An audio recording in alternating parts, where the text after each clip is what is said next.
Welcome to Your Path to Nonprofit Leadership, the weekly podcast that features the very best in career development in the nonprofit sector. I'm your host, Patton McDowell. In addition to podcasting, I'm a leadership and mastermind coach, a strategy and fundraising consultant, a speaker, and an author. In fact, if you have not checked out my book, please do so. It's also titled Your Path to Nonprofit Leadership. If you'd like a copy, or you want to check out any of the programs or resources we have to offer, go to pattonmcdowell.com. Thanks as always for listening, and I know you're going to enjoy this conversation with Jay Frost, who brings great experience and has been a global voice on many topics related to fundraising and philanthropy. But this is a conversation that's going to make you stop and think. Jay has collected stories throughout his career journey in the fundraising space, and while some are just funny, others are downright scary. Now, of course, Jay's intent is not to scare you off, but it is to get your attention. And what can you learn from these horror stories? And maybe more importantly, what can you do about it and help your organization prepare for these calamities before they strike? Or perhaps they will help you more effectively deal with them if, in fact, they do occur. Jay also gives us some bonus content on donor research, standing out in a crowd, and the future of artificial intelligence and its effect on fundraising. If you're a nonprofit leader, you really need to listen to this episode. Check out the show notes. It's number 167. Just go to the podcast page at pattonmcdowell.com, and you'll see all of the resources Jay and I discuss, as well as more information on the great work he's doing through Frost on Fundraising, as well as his ambassadorial work for Donor Search. Without further ado, please enjoy my conversation with Jay Frost. Jay, thank you for joining me on the path. It's so great to be here, Patton. Really appreciate it. I'm excited about this conversation. Jay, you and I have had some good conversations leading up to this, and there's a lot of topics that I know our listeners are going to benefit from, particularly given your wonderful experience, 3 decades plus in the nonprofit space with leaders around the world, frankly. And you have seen the good, the bad, and the ugly, especially as it comes to fundraising. And what I'm grateful for is, and I know our listeners will be, is that you've helped translate some of these stories into advice and counsel for leaders listening who may run into some of these issues. Hopefully not as dramatically as the stories you're about to tell, but there are definitely lessons to learn. And so we are looking forward to that. Let's start with it, Jay. How about a story that maybe you can start us off with that represents some of the horror stories in fundraising? There are so many ones that I could begin with, Patton. So I'll actually tell the very, very worst. And it's one that we have overcome. It's kind of an incident we have overcome because as an industry, we decided we weren't going to do something. And I don't think it's entirely because of the law that we made that choice, although the law has contributed to that in the years following. It's because we recognized we just couldn't do things the same way anymore. So I've collected, as a preface to that, I've collected a lot of stories from other people. These are not all my stories. And they have shared them often anonymously to describe something that happened where they worked in the past and they thought was emblematic of the kind of the good, the bad, and the ugly, as you said. Yep. So this one I've dubbed the Stalker. And so what I'm going to do is just read from it, if that's okay. It's brief. Absolutely. And it goes like this. It was the start of term and things were swamped with people registering for classes. A young man came to the window inquiring about a student for whom he had a social security number, saying he needed to deliver an urgent family message. My colleague made the rushed decision that knowing the social security number was sufficient confirmation of relationship. She confirmed the student was enrolled, but had changed their name, and handed him the easiest printout she could get, which was a form that included not only the student's class schedule and new name, but also her home phone number and address. Uh-oh. The next day, we read in the paper that the student had been murdered. The young man turned out to be an abusive former boyfriend who had been trying to find her for 6 months. She had changed schools, changed her name, made sure all her information was ex-directory. Now, and there's a note toward the end of that story just talking about, where blame might fall. But I think the point is really made in the story itself, that after that, of course, there and everywhere, people cracked down on the use of certain kinds of information that was associated with us in such a deeply personal way. But we keep doing those things in different ways today. And in fact, we're having those discussions right now about certain kinds of information that are meant to inform our relationships with people, but also pose potentially some danger. Let's say ethnicity, for example, or political inclination, or all these other things that we do. And I'm not suggesting that we stop understanding people or researching people. I think that research and maintaining relationships and all those things are vital to treating people as human beings and not as ATM machines. But the reason I'm raising it is because I do think that in all things, we need to be thoughtful, that we need to be guided by a process. And that process is to be guided by both our mission and vision, but also our policies and procedures. And I'm not confident that today that sequence is in any better shape than it was back then when that person was murdered. So we don't do the Social Security number thing anymore, thankfully, but we do other things just because we haven't stumbled over that wrinkle in the carpet yet. And I think that we can do better.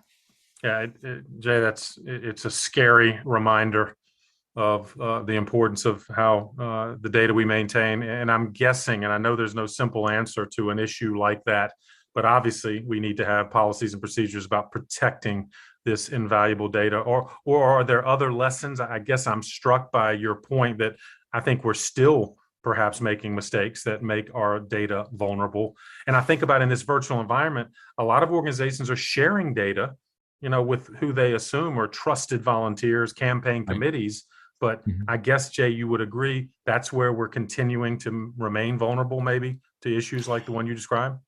Yeah, I think that's one of the places. And I don't mean to suggest, once again, I just have to reiterate this. I don't mean to suggest that we should not be collecting information or that we should not be sharing information. I just think we need to be really thoughtful about what information is vital and who we share it with. And we need to do those things consistently. And we need to review that also frequently, because the assumptions we make today are not necessarily the assumptions we will make tomorrow.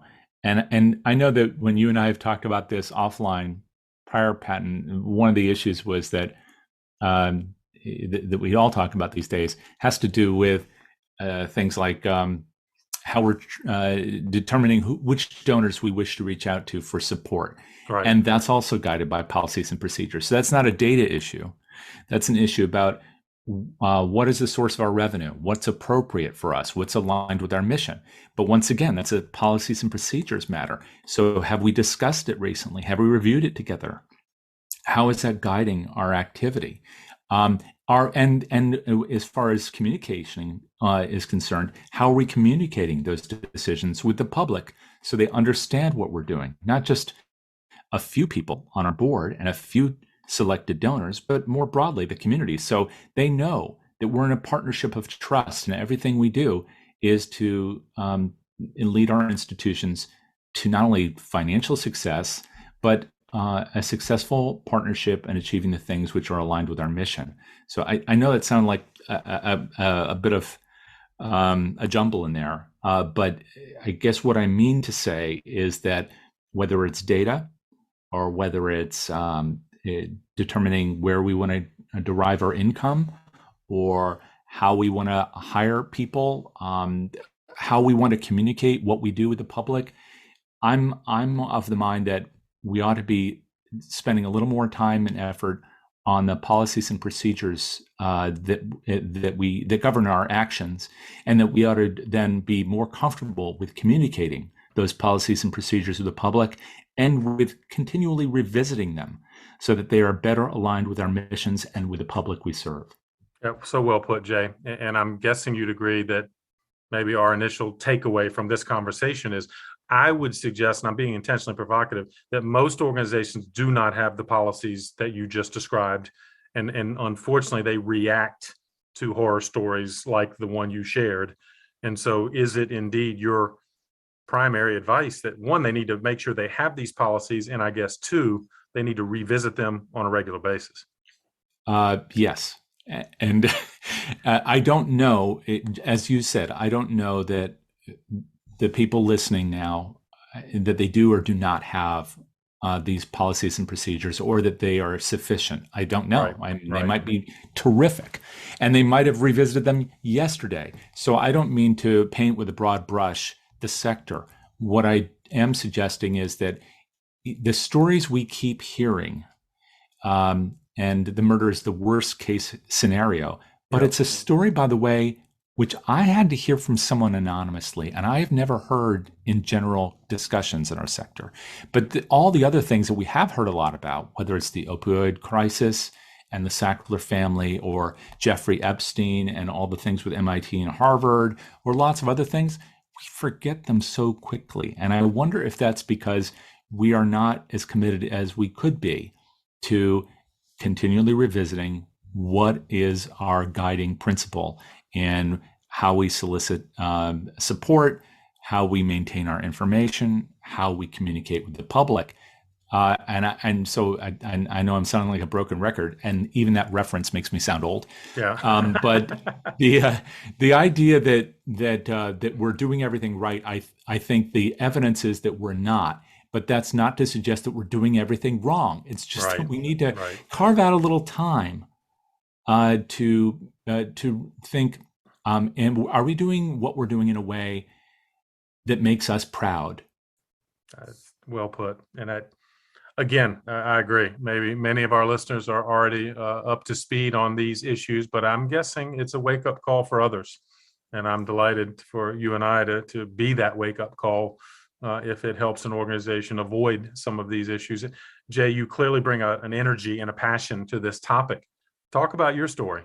You've been in the space for a long time, but what brought you to the work you do now? Yes, and it wasn't an understanding of ethics or study, or preparing for the ministry or something. If I sound like a moralist, I think I think I stumbled into that just as much as I did fundraising. What led me, first of all, into the field was accidental. As with many people, I keep hearing the accidental fundraiser story in the podcast that I host, and that is that I was. After a brief flirtation with the film industry out in LA, I came back with my tail between my legs and then stumbled into a position at the National Endowment for the Arts as a floater. This is a person who moves around from office to office doing whatever needs to be done, largely copying things back in the days of paper. And so that was where I was for a few months, and then kind of naturally found a role at a program called the InterArts program. And there's, now that I think about it, there's a lot of connection between what we were talking about and what I was doing even back then.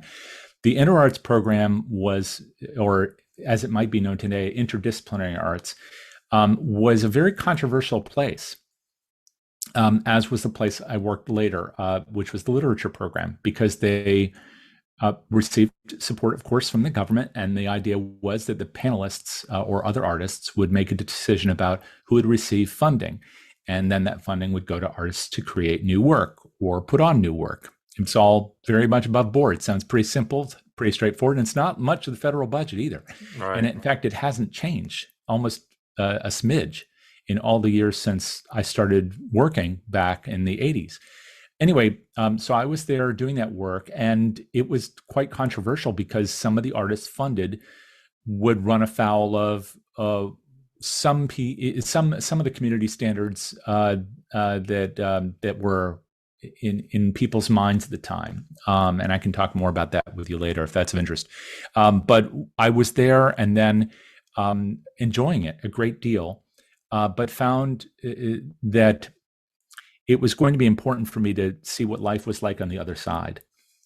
I was a 24-year-old. I had responsibility for $2 million in grants. And once again, I wasn't making these decisions. I was facilitating that process. That's why the endowment was such a great place, that it really was about artists determining what other artists should receive a little bit of support and encouragement.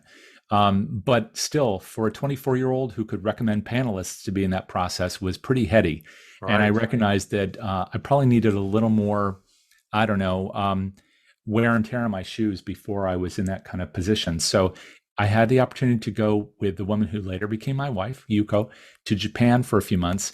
And I thought that was the end, that they wouldn't let me back in. They actually offered me my position back, but I thought, well, maybe this is a good point at which to experience the other side. And so I very soon after that, I had a position first at the American Film Institute, working in a kind of combined role in program, and then later at Meridian International Center in a fundraising role in the capital campaign, and so on and so forth. So the entry into the career was kind of stumbling into it, but I do remember there were a couple of things that still stick out now, and one of them was a conversation I had with someone I was inviting to be a panelist, and this was when you would just call people on the phone. I don't know if you remember what those were, but so there were, yes. There was no internet as we know it today. There was DARPA and all that, but there was no internet as we know it today. And so I would call people up that I had not seen, and they couldn't see me. All they heard was my voice. And I would ask them if they would consider being a panelist, and reading hundreds of manuscripts in exchange for next to nothing in order to make decisions about grants. And so one person I called was Harriet Dorr, who is the author of Stones for Ibarra. And she told me, I don't have time. And when I heard that as a 24-year-old speaking to her, I thought it meant, well, she didn't have enough time during the week to read a whole bunch of manuscripts. And it took me a little bit, but I recognized, no, that wasn't it at all. She was, I think, 84. She had just published her first book. Wow. She didn't have time. It was a lesson for me. And so very early, I started, making this kind of connection about, at least in my own mind, where is it that I should be spending my time? And I can't say that age has not brought wisdom in my case, but it has meant that I have had the opportunity to reflect on that time and time again and think, am I spending my time and energy in the right places? And I'd like to think that guiding principle is also informing some of the things that move me or motivate me to ask some of the questions I ask. And in the end, it's really those questions which are so motivating to me. Sort of, that's why I'm drawn to podcasting, as I'm sure you are, is that the answers that we get from asking questions and then follow-up questions and more questions are so much more fulfilling.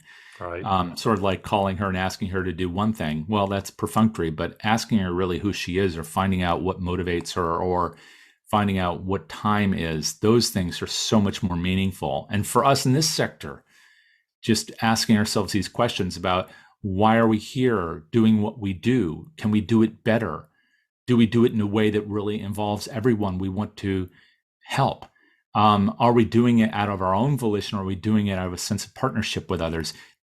I love these kinds of questions. And so for me, it's all about that in the end. And that's how I got there.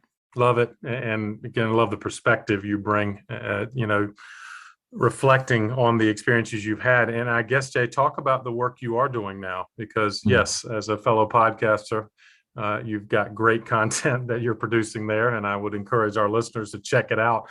But what else are you up to now, and how is that kind of shaping your current thought process? Sure. Yeah, I've been dividing my time, pre-pandemic anyway, really into three big buckets. One of which, not all of equal size, but one of which was having the opportunity to speak, because I enjoy doing that. So going to conferences and being able to talk about some of the things that are of interest, not just the big themes that we were talking about at the start today, but also nuts and bolts of things, like how to find rich people has been a theme that I've pursued for a long time, and that seems to be evergreen. Everybody always needs to know where there are people who might be able to help us.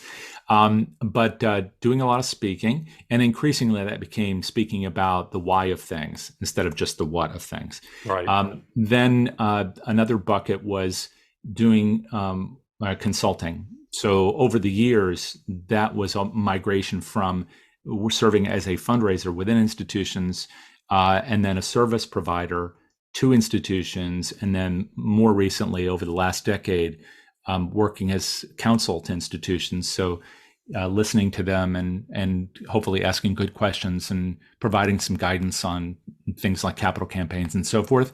And then a third bucket, which is this blast we all have of talking with people like you and finding out what they're thinking about and how they want to be remembered. And that's the podcasting piece that I've enjoyed so much and I'm continuing to explore.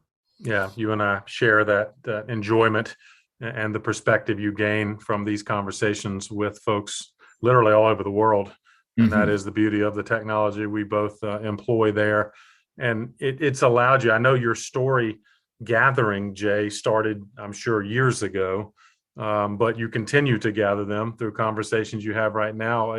I wonder, let's go back to that and some of the horror stories that maybe there's another that you could share that's specific, but I'm also guessing they're lessons learned. So you alluded to a few, but maybe what is another horror story that our listeners might appreciate for the value and the learning it might provide? Yeah, one I'll go back to is that Jeffrey Epstein piece. So for those who don't know who Jeffrey Epstein is, you haven't been watching the news, but if they're listening contemporaneously. But no, Jeffrey Epstein is like a lot of the people we want to quickly forget. But that's looking at life in a rearview mirror. Jeffrey Epstein, I can't tell you his whole story, nor would anyone want to listen to it, but he was a major philanthropist, among other things, but also seemed to be, I don't know, a bit of what's the plant that catches flies? Venus flytrap. Thank you. He seemed to be a Venus flytrap for the wealthy and influential. Yep. There are all these people that you would be shocked, or maybe we aren't anymore, wanted to spend time with this guy. Now, maybe it was because he was doing terrible, terrible things and they were doing them too. Or maybe it's just because, like some of them said, they thought he had great financial advice. I don't presume to know, and I'm not going to guess. But it is fair to say that a lot of people rode his airplane with him. And a lot of those people are among the richest and most influential people in the world. Yep. So in any case, whatever their motivations, they wanted to hang around this guy.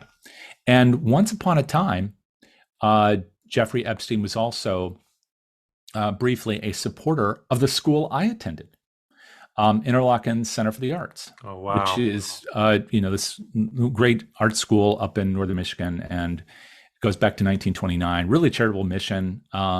Anyway, the reason I mention this is that once upon a time, back in when I was living in Connecticut, there were alumni functions in New York, and Jeffrey Epstein allowed the use of, I think, his offices and maybe his home at one point for meetings. And I know that I attended at least one meeting there. I don't think I ever met Jeffrey Epstein. Right. But what I understand from others who did was they felt kind of the revulsion that was described, I think, by Melinda Gates as well on meeting him. So the feeling of attraction wasn't universal. But my point is just that a lot of people had interaction with him. If it was at quite a distance like mine, where I never met him, but I was probably stuffing envelopes in the house at some point for some alumni event, or whether it was receiving a gift from him, or in the case of some institutions who should have known better, both by policy and by practice and experience, were cultivating the relationship and serious gifts from him. All along that path for decades, they were building this relationship. Now, the reason I mention this is because when it came down to what happened at Harvard and MIT, later, MIT received just, I think, $525,000. And Harvard didn't get, I don't think, a heck of a lot more than that. And if they had really observed their policies closely and listened to their staff, I don't think they would have continued the relationships, at least after the time when it was clear that he was doing things he shouldn't do, that either he had been indicted for something or convicted of something, but they weren't even listening to their own staff or enforcing their own policies, at least not throughout the staff. And then afterwards, after he was convicted in jail and then died under questionable circumstances, that they conducted this internal review, I think, at both universities to make sure that everything had gone properly. But to me, what that smacks of is kind of looking at those incidents in a way that's performative.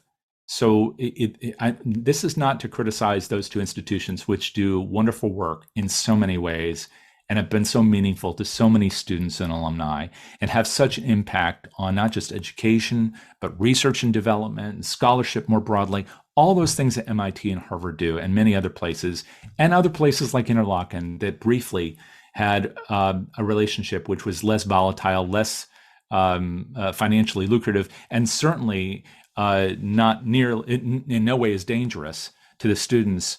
But the reason why I mention it is because so many places were attracted to the money and then let down their guard or didn't apply the guards that they had.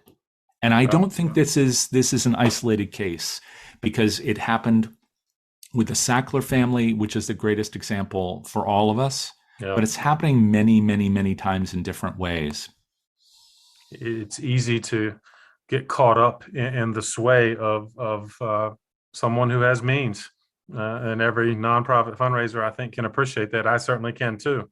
You're eager to fulfill your organization's mission. You identify folks that appear to have wealth and influence. You go after them, and that puts us in a vulnerable position, I guess. Not to, as you put it, I think there's two parts there. One, to have a policy that allows you to determine if there is something wrong about a donor, that you are not going to continue the relationship. Or let me turn it around, Jay, as a question to you. One, we have to have a policy, I guess, that allows us to disengage from someone who's determined to have committed a crime or whatever. And or are there other implications, I guess, policy wise? In other words, we have to have the ability to take the name off the building, if something goes wrong like that. Or what else do you suggest for a listener saying, all right, Jay, what do I do about this? And this is the toughest part. So I don't want to be the person who just says, you all are doing something wrong, now go and figure it out. But unfortunately, in a way, this is very much an individual case. Right. That an institution, that if you and I sit here and said, here are the 10 things that we think every institution should do and should not do. This is what qualifies as a reputable donor, and this is what does not. I'm not sure that that's a fair thing to impose on other institutions. That, for example, George Washington University, I understand that there's some discussion about the name George Washington. I don't think that they're talking about removing the name from the university, but I'm sure some people have advanced that. There are discussions about as we call them, the founding fathers, and honoring those figures, and should they be honored in naming of so many things around the country. Obviously, our legacy of slavery, which is so long, it goes back to this 1619 at the earliest, but likely much earlier. Right. All of these things beg us to ask, well, what's appropriate for us by our contemporary standards? But I do think it would be unfair for me to say this is right and this is wrong. What I do think that it is fair for us to ask is, have these institutions ask themselves and their constituency recently, who do they want to be? What kind of organization do they want to be as they mature and evolve? Yep. Is the name on the wall reflective of their values?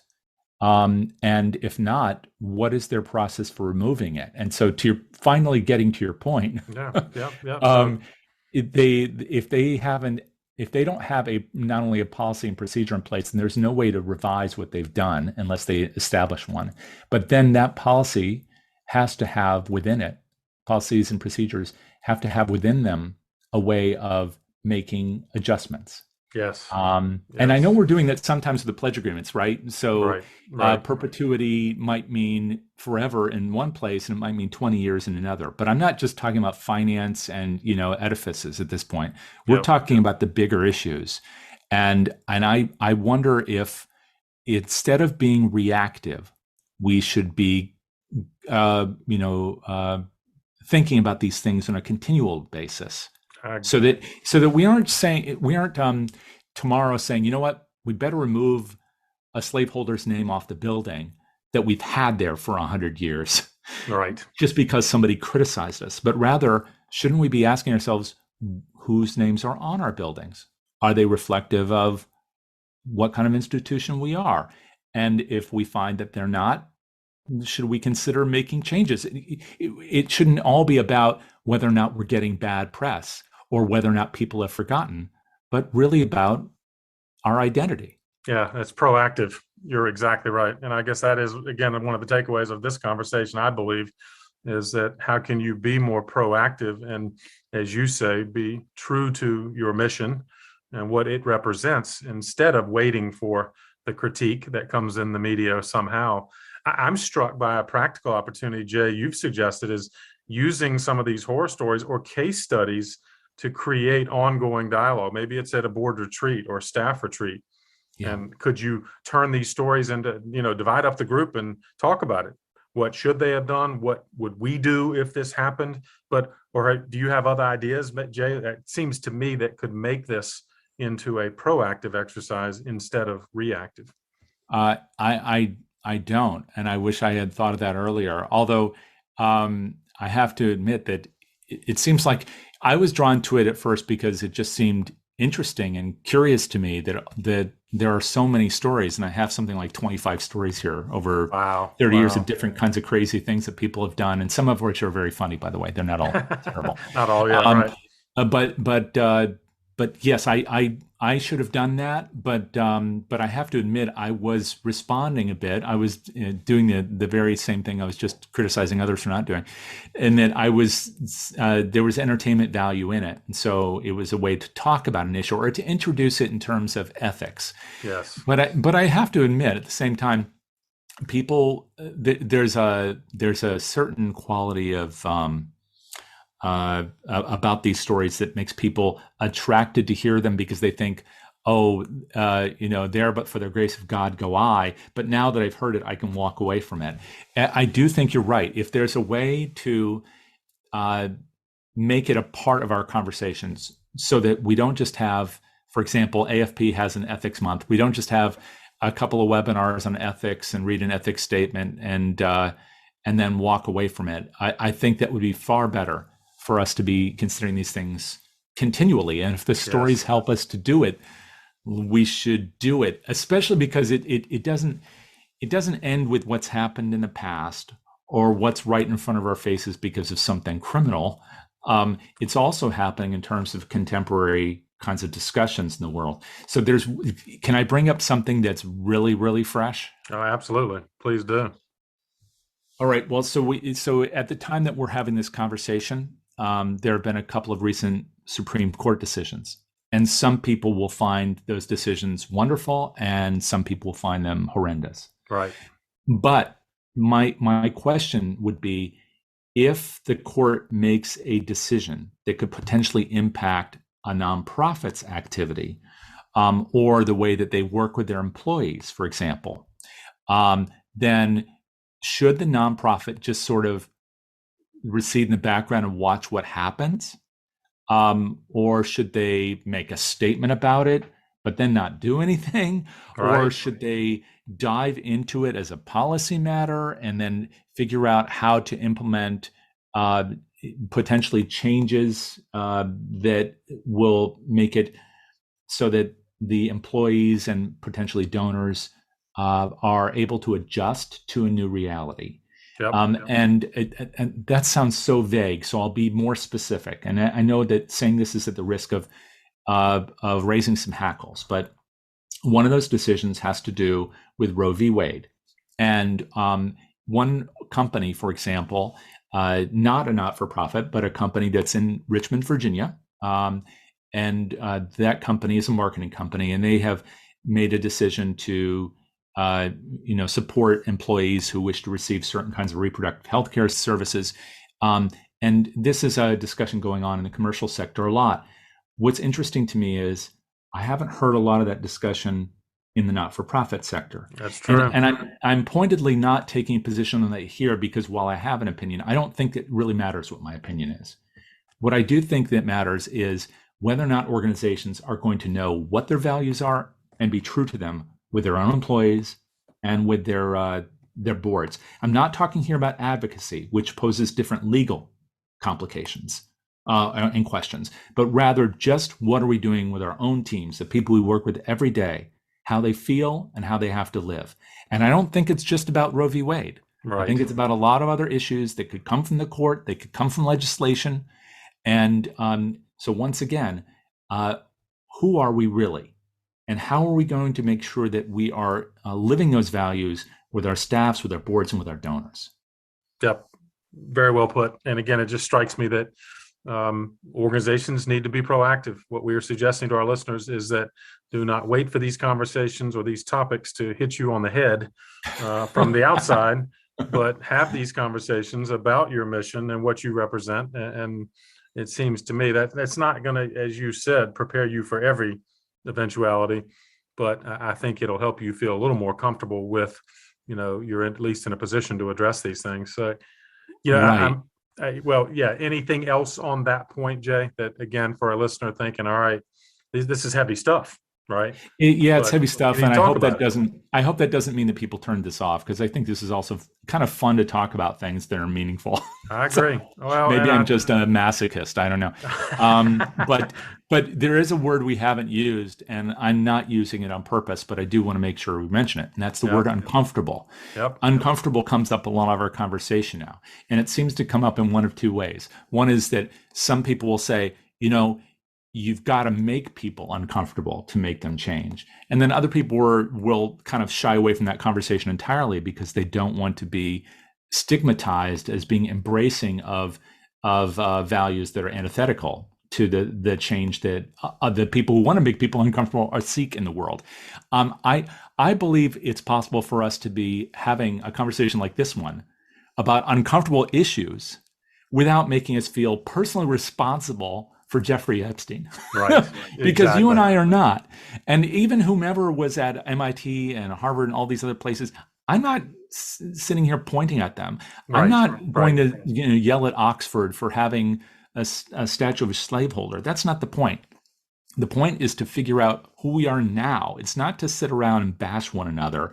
And so do we need to discuss these things? I think we do. That's why I'm talking about it so much. But that doesn't mean I'm using this as an excuse as a cudgel for the things that you and I might happen to believe and agree on. So anyway, with that, yeah, absolutely. There are lots of other things in our field. I just hope that will be a guiding principle as we discuss them. Well put. Food for thought. But speaking of other things in your field of expertise, I want to make sure I cover this because you've got lots of good things. We could go into multiple episodes, and I wonder if the power of prospecting, Jay, is somewhat related. It's an area that you have focused in particular, and I know you advise organizations how they can do a better job. I'm struck by the fact that perhaps their prospecting could better, if not completely identify the Jeffrey Epsteins, but could our research maybe do a better job to maybe identify some red flags or talk about the power of prospecting and what organizations can do better? Oh, yeah, I think so. But I think the chief problem, and you'll have to tell me if you agree about this, is that we don't have the researchers in the first place. Yeah. Good point. So I mean, in order to do any kind of due diligence, you need researchers to do it. You can't just rely entirely on vendors. And I love vendors, but that's not really their job. The second thing is, if you have the researchers, you have to empower them. And what does that mean? They need resources, they need tools, and they need to be heard and voice. heeded. Yeah, right. Right. When it comes down to this stuff, absolutely. Should one of the things that institutions do be doing some kind of vetting process for donors, and as well as, by the way, looking for the donors among their giving constituents who can help a lot more, who are ignoring the middle donor who's hollowing out. It's another kind of crisis in our field, unspoken crisis, as well as of course, doing research on the people who we love and support our missions and are very generous with us. Research has to research a lot of things. We usually only have, if we're lucky enough, we might have one researcher, and we expect them to be both, like, I don't know, the investigation division at the FBI, somebody who's like the marketing division of Coca-Cola, and then somebody else who's going to be writing a 300-page profile on the person that we should know about already. I think it's entirely unrealistic. We need to invest more in researchers. We need to give them more tools, and we need to start listening to them. And I would argue that, in fact, if we'd done all those things at some of the places we talked about earlier, we wouldn't have had some of these problems. That's a great point. And I guess for organizations that can't necessarily add that specific staff component, but do you see organizations successfully adding that skill set to their existing development staff? Or is that a way that in other words, the team can be better at prospecting, or is that even realistic? I don't know how realistic it is, because we want fundraisers to raise money. Yeah. And that makes me sound real old school, but I do believe in a portfolio, so whether it's the kind of portfolio they pursued up at Chicago or something where it's 45 or 50 people and it's all in the top of the pyramid principal gifts, or whether it's a non-campaign environment, you've got a portfolio of 100 to 200 people and you're developing relationships over time, or whatever the model is, people need to pick up the phone, have lunch with folks, get to know them, listen to them, and then see what projects are a marriage between their interests and vision for the future and ours, and then make those things happen. And I don't know how we can be doing a lot of research and doing that. So the reality is, you're probably right that we will have to do some of that, but I sure wish we would do with research what we've been arguing people should do in terms of proper vetting, which is just to carve out a piece of the budget. Can you imagine if we started any business and we said, we're going to do all this stuff, but we're not going to spend any money on marketing?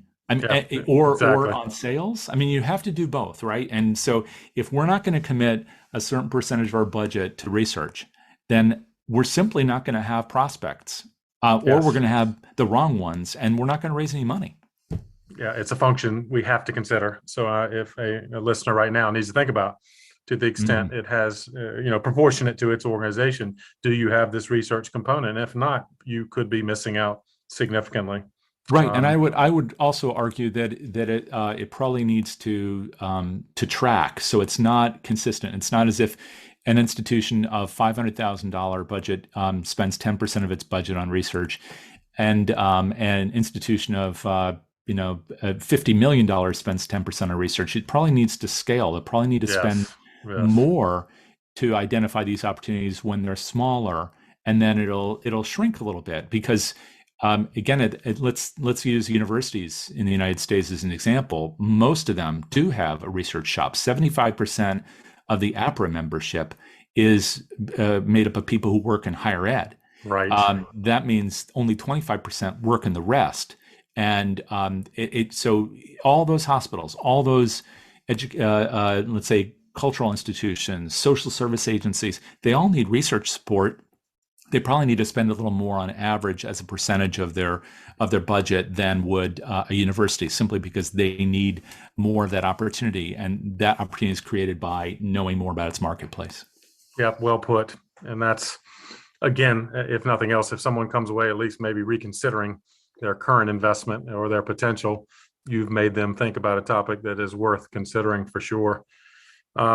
I got two more rapid fire topics that, Jay, I know warrant even more of your expanded thinking, but I got to ask for a headline at least.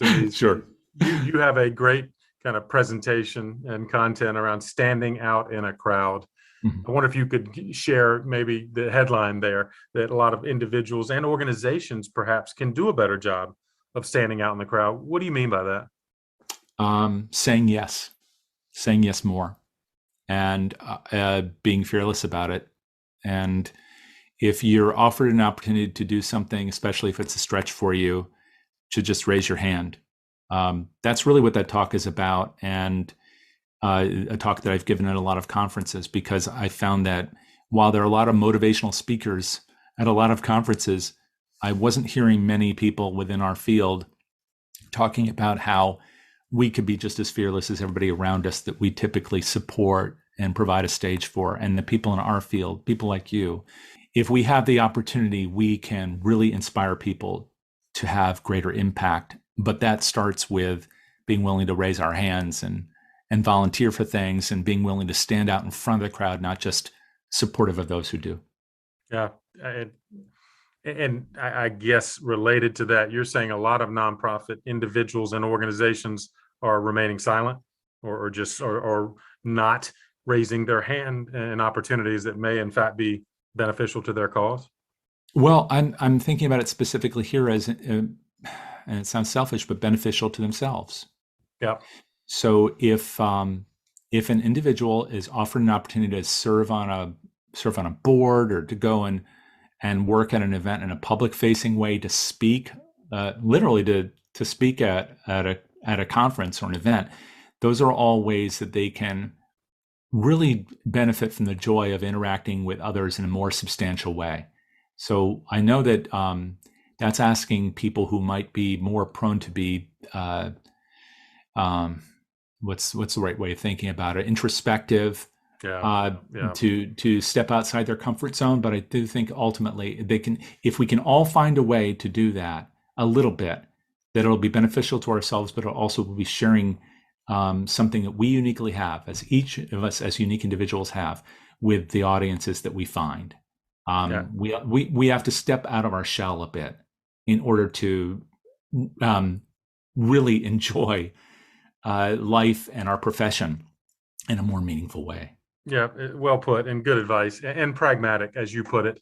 It could be the right thing to do for the organization, but as you and I've talked about, my book, talking about your path to nonprofit leadership, I think those leaders that, and many listening now, want to ascend to senior leadership, and they probably are going to have to get out of their comfort zone and represent a voice that can be seen as a leadership voice. And sounds like that's exactly what you're encouraging them to do. Yes, and it does involve risk. Right. So I've been involved now in several companies that were either startups, turnarounds, other things like that. All of those happened by accident. And anything I've learned from both whatever successes I've managed to have, but also the failures that I've had, were the result of, and willing isn't the right word, but was entertaining that risk. And I think risk is a good thing.